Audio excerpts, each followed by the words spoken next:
இப்போ பார்த்தீங்கன்னா மேலெலாம் வந்து நம்மளால் ஏறி ஒட்டடாலாம் அடிக்க முடியாது, க்ளீன் பண்ண முடியாது. ஸோ இப்போ பார்த்தீங்கன்னா இப்போ நான் வந்து ப்ரெஷர் வச்சுருக்கேன். பார்த்தீங்களா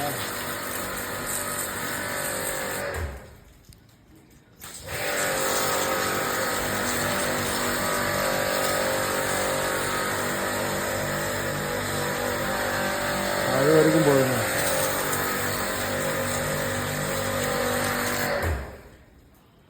க்ளீன் பண்ணுறதுக்கு போகிறதுக்கு எல்லாமே வந்து சூப்பராக இருக்கும்.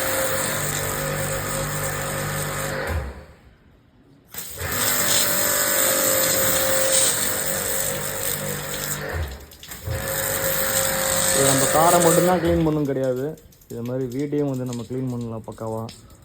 அது பாருங்கள், அந்த பாசி பிடிச்சது எல்லாமே பக்காவாக நீட்டாக வெளில வந்துடுச்சு.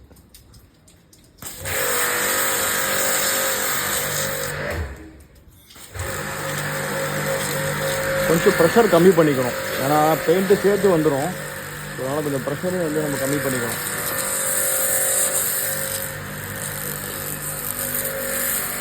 இது ஆல்ரெடி பெயிண்ட் போயிடுச்சுன்றதுனால உங்களுக்கு அப்படியே காட்டுறேன். ஸோ நம்ம அட்ஜஸ்ட் பண்ணுறதுல தான் இருக்குது. இந்த நாசியில் வந்து நம்ம அட்ஜஸ்ட் பண்ணிக்கிறோங்க.